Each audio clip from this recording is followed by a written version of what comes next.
lewe? Watter seisoen of watse plek het jy al beleef? Wow, dit voel vir my soos hemel op aarde.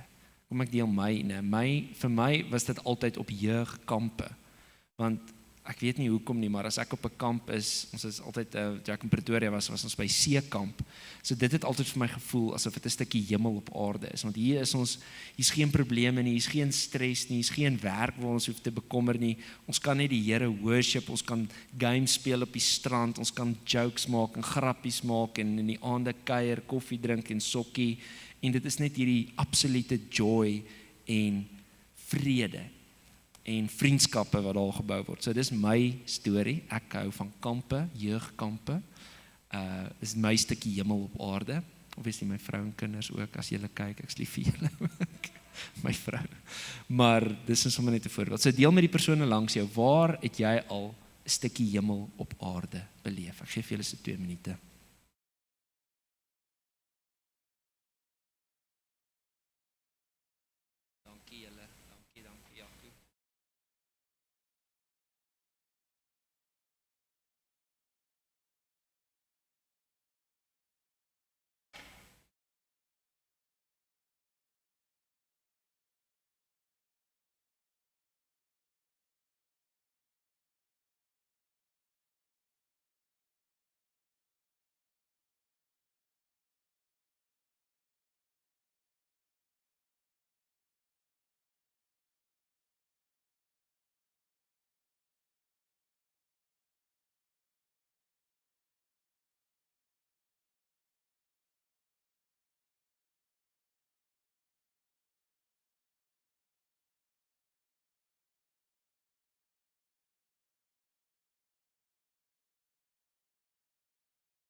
So, wanneer ons bid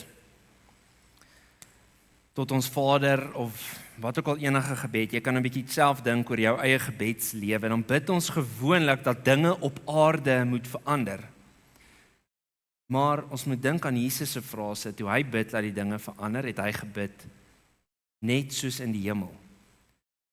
Here, laat die wil geskied op aarde net soos in die hemel. So vir Jesus was die hemel nie net eendag daar in die toekoms as hy nou terugkom en die aarde herstel of as die plek waar mense gaan as hulle dood is by die Here nie. Nee. Vir Jesus was die hemel 'n model vir hoe die lewe hier op aarde nou moet lyk. So as ons wil weet wat is God se wil vir ons lewe, vir die kerk, vir die wêreld, moet ons gaan kyk na hoe lyk die kultuur van die hemel. Die hemel is die perfekte blou druk vir hoe dinge veronderstel is om te lyk op aarde. So, ek wil vanaand vir ons 7 vensters gee. 7, kom ons doen met vensters, waar ek na tekste gaan kyk. Die meeste van hulle is in Openbaring, want Openbaring beskryf nogal vir ons baie plekke van hoe dit lyk in die hemel. So, ons gaan kyk na 7 tekste en kyk hoe lyk dit in die hemel, en dan onsself afvra, okay, maar wat is God se wil vir ons, vir my en jou as God se kinders, en 'n praktiese tip gee van hoe ons God se wil kan leef hier op aarde. So, kom ons begin met die eerste venster van hoe lyk ware aanbidding. Eerstens is God se wil en hoe dit lyk in die hemel, aanbidding sonder ophou. Ons lees daar in Openbaring 4 vers 8, hulle het dag en nag sonder om te rus gesê, heilig, heilig, heilig is die Here God die Almagtige. Hy wat was en wat is en wat kom. So die hemelse realiteit is dat die Here die absolute middelpunt is van alles. God se wil is dat ons lewens nie om onsself moet draai nie, maar dat ons lewens om God sal draai. Dit is wat daar gebeur is. Die engele wat rondom God se troon sing, vlieg en dans en sê heilig, heilig, heilig is die Here. Dit beteken dat elke aspek van ons lewens, dag en nag, moet God verheerlik. Prakties hoe dit lyk, is ons dink baie as ons die woord gebruik worship, dan dink ons, okay, dis nou daai prentjie ook, is ouens in die band, beteken jy moet nou heeldag met jou gitaar rondloop, heeldag worship musiek pomp in jou kar, jy kan dit doen, maar hoe lyk dit? Dit is 'n deel van worship. Hier wat ons nou vanaand gesing het, is 'n deel van worship, maar 'n ware worship is jou hele lewe, en alles wat jy doen, as mense na jou lewe kyk, gaan hulle vra, of jy kan jouself eintlik vra, eer dit God, of eer dit iets anders, of eer ek myself hierso?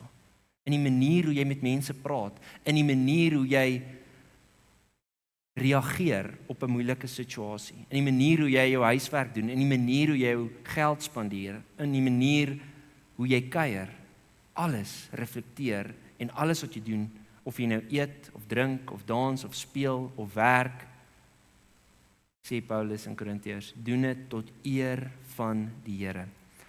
'n Praktiese tip wat jy kan oefen is as die oggend as jy wakker word, kan jy begin met 'n dankgebed. Here, ek eer U vandag vir 'n nuwe dag.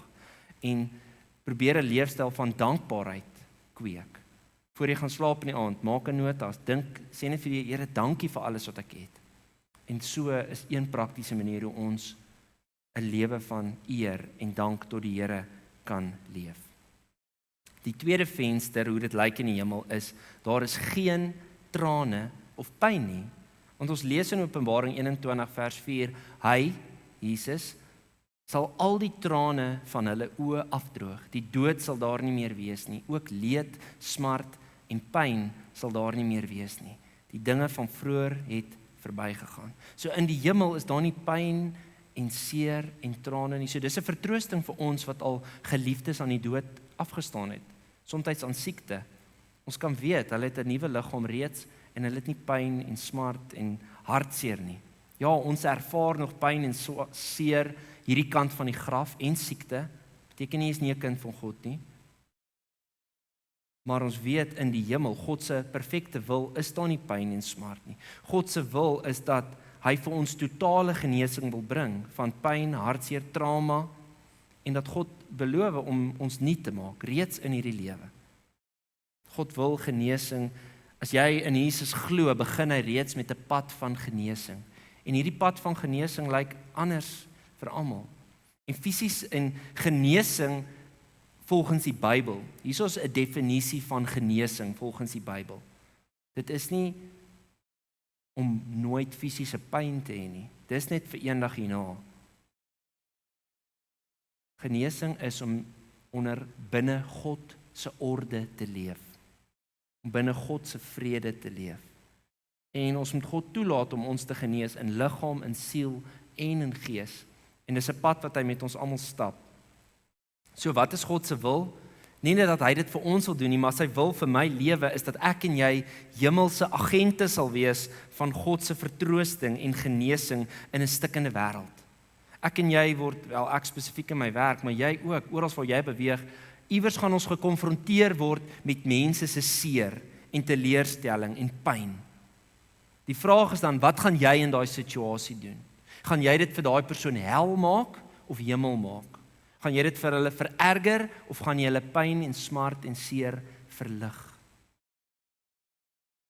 En beteken nie, ons gaan nie mense se probleme alles oplos nie. Mense se probleme is hulle probleme, maar as iemand na jou toe kom, jy kan vir hulle bemoedig, jy kan vir hulle vertroos, jy kan help en 'n drukkie gee.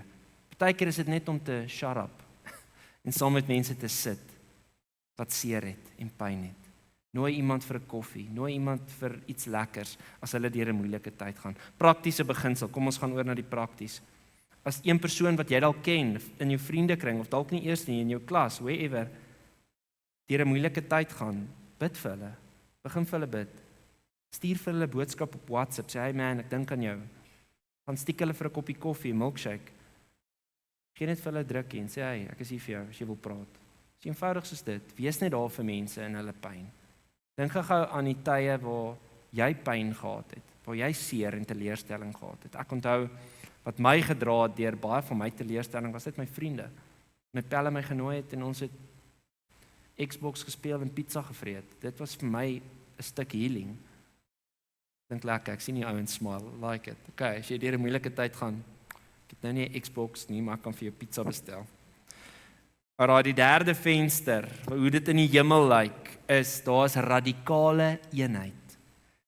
Openbaring 7 vers 9, hierna het ek 'n groot menigte gesien, dis nou Johannes wat hierdie visioen sien van die hemel, wat niemand kon tel nie. Hulle was van elke nasie, stam, volk en taal en het voor die troon en voor die lam gestaan, voor Jesus. Hy is die lam wat geslag is, né? Hulle het wit klere aangetree, beteken hulle is vergewe, hulle is regverdig, hulle is God se familie en daar was palmtakke in hulle hande. Okay, dit is 'n teken van worship. Onthou toe Jesus deur Jerusalem gegaan het, het hulle gesê Hosanna, prys die Here. Dis 'n simbool van worship. Maar wat ek hier wil uitlig is radikale eenheid. In die hemel is daar nie verskillende denominasies of verskillende kerke nie. Dis een kerk, alle nasies, wit, swart, Chinees, whatever. En ons kom saam en ons aanbid God. So wat God se wil vir ons, dat die plek 'n plek moet wees waar verdeeldheid sterf en versoening leef en vrede heers tussen nasies. So dis God se hart. In die hemel is daar nie rasisme nie. Daar's nie plek vir dit nie. Want in Christus is ons een. In Christus is ons 'n familie. Praktiese oefening en ek challenge jou hiermee. En ek weet dit is baie keer vir ons moeilik. Gaan sit hierdie week saam met iemand van 'n ander kultuur. Gaan sit net by hulle en vra vir hulle, wat is jou storie? Vertel my 'n bietjie jou lewensverhaal. En jy sal verbaas wees dat daar meer dinge is tussen ons en ons swart boeties en sissies hier in Suid-Afrika en reg oor die wêreld. Ons het meer dinge wat eenders is as anders. Ja, ons verskil en ons sekere verskille moet ons aanspreek van ons en van ander kulture, maar sekere verskille kan mens celebrate. Luister na hulle storie, nie om te oordeel nie, maar net om te verstaan. Wees bietjie die lig. Wees bietjie anders daar by jou skool. As jy in 'n nuwe vertrekking kom en ek weet hoe gaan dit. Byvoorbeeld as daar 'n skoolfunksie is of 'n aktiwiteit is en al die kinders met ewe skielik bymekaar om so onmiddellik maak ons groepies, wit, swart, colored. Nee. Gaan bietjie uit jou comfort zone en gaan sit daar tussen die maatjies wat anders lyk as jy. Gaan chat bietjie met hulle. Julle, dis so boring om die hele tyd net met mense van jou eie kultuur te chat. Dis boring. Dis exciting om bietjie te leer oor ander kulture. Gaan, vat net die eerste tree. Ek sien nie jy moet nou jou wit maatjies onder die bus gooi nie. Wat ek net sê is, probeer net vriendskappe bou. Leer net ander maatjies ken en gaan sit net langs hulle, ten minste. En baie keer moet hierdie begin deur ons die Here net te vra, Here, verander my persepsies wat ek het. Kom maak hierdie rasisme in my dood, want dit is 'n sonde, as jy gewonder het. Want God oordeel nie op grond van iemand se kultuur nie. God oordeel op grond van karakter. En hy tref nie onderskeid nie. Hy kies vir hom enige volk, wat ook al, enige iemand wat hom dien, eer die Here. En ons moet versigtig wees, ons moet pas op.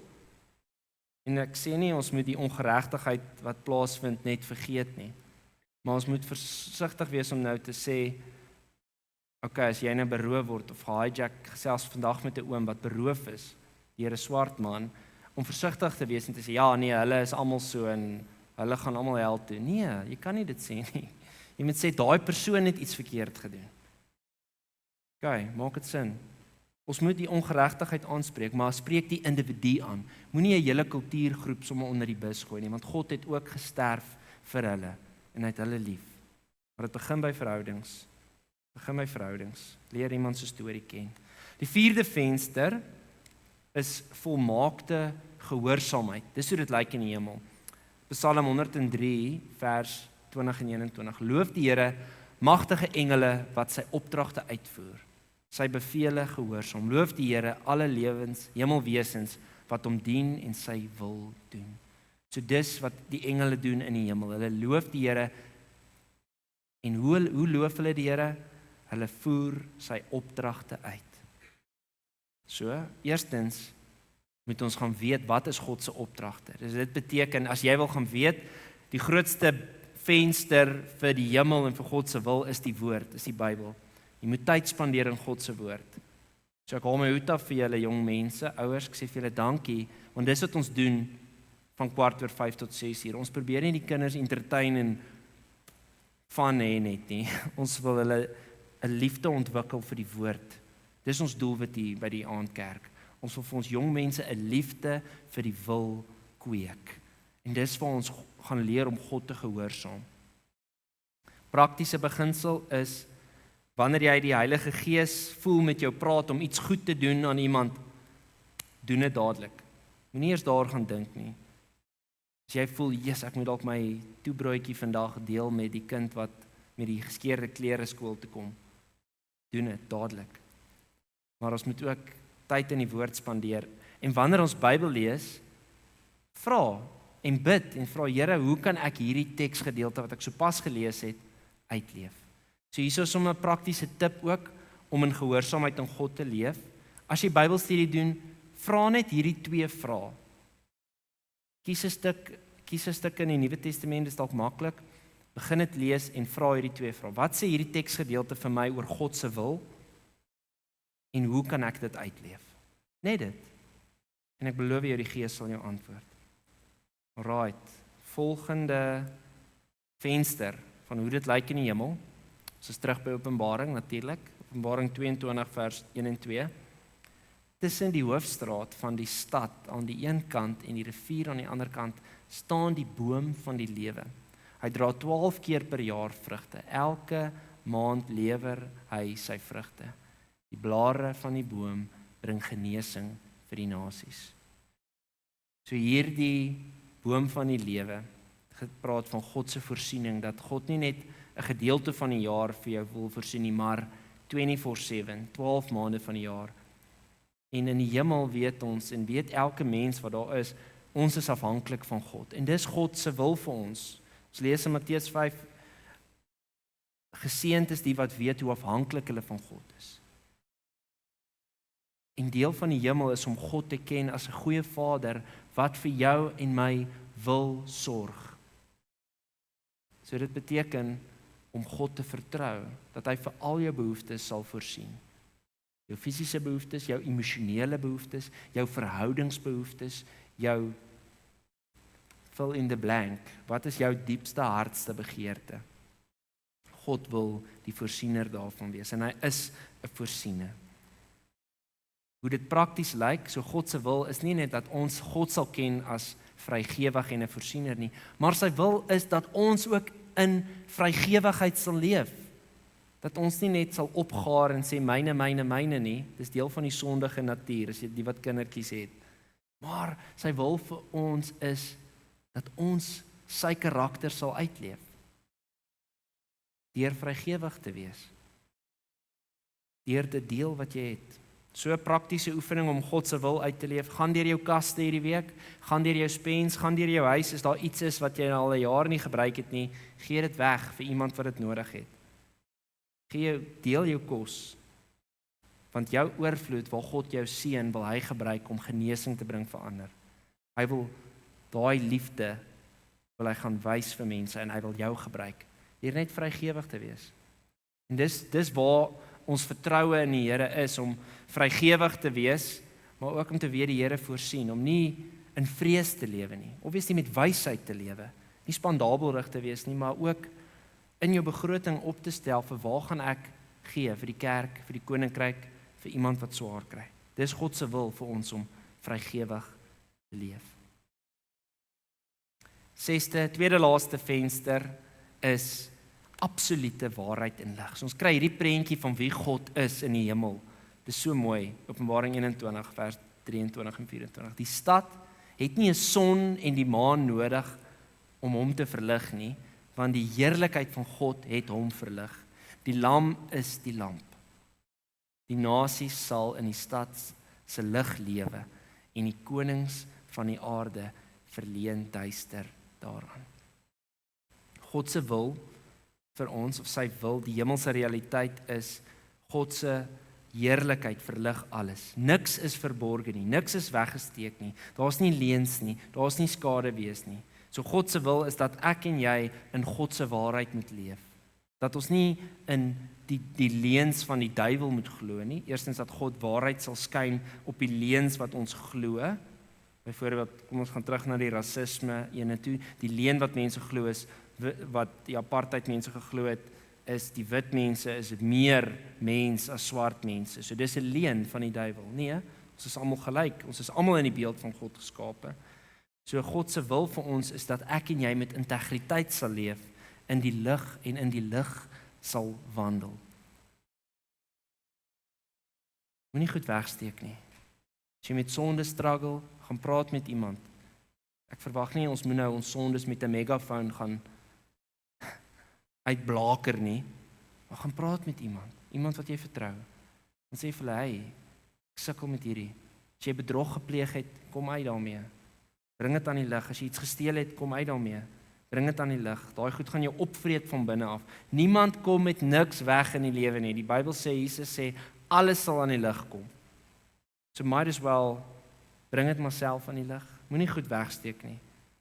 Dit beteken dat Christene byvoorbeeld in besigheid sal bekend staan as mense wat eerlik is, wat nie goed wegsteek nie. Dis eintlik die hartseer vandag.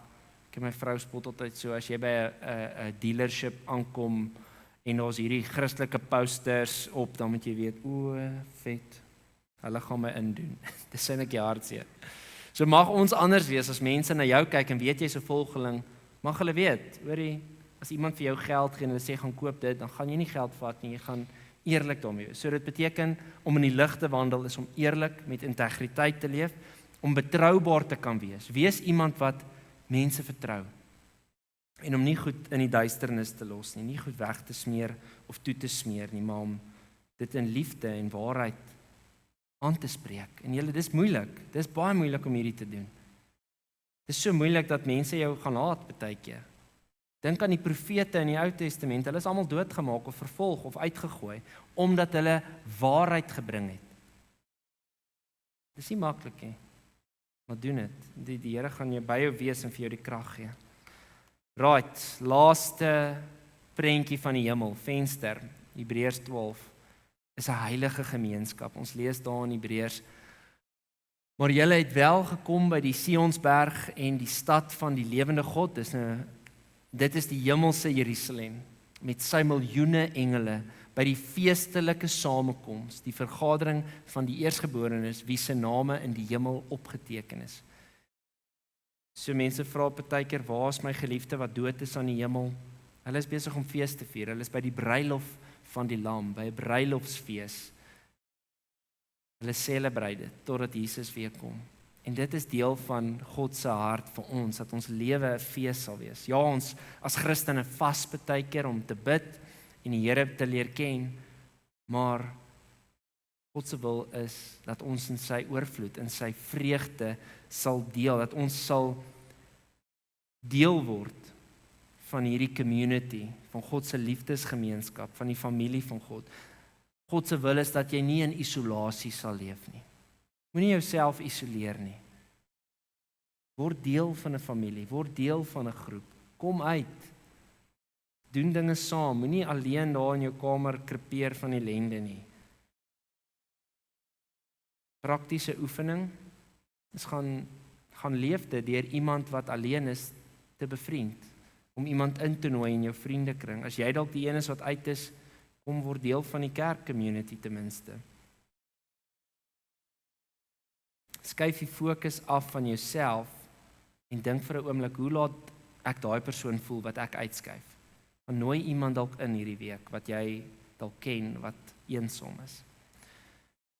Right, so dis die vensters van God se hemel, en wat ons moet weet is, as ons nie in Jesus glo nie, is hierdie vensters maar net vroom gedagtes. Jesus het deur sy kruisiging en opstanding die hemelaarde toegebring. En ons, as ons in Jesus Christus glo, sê die woord, ons word hemelse burgers. En nie net ontvang ons hierdie identiteit nie, maar ons ontvang die krag deur die Heilige Gees om hemelse burgers te wees, om God se hemel aarde toe te bring.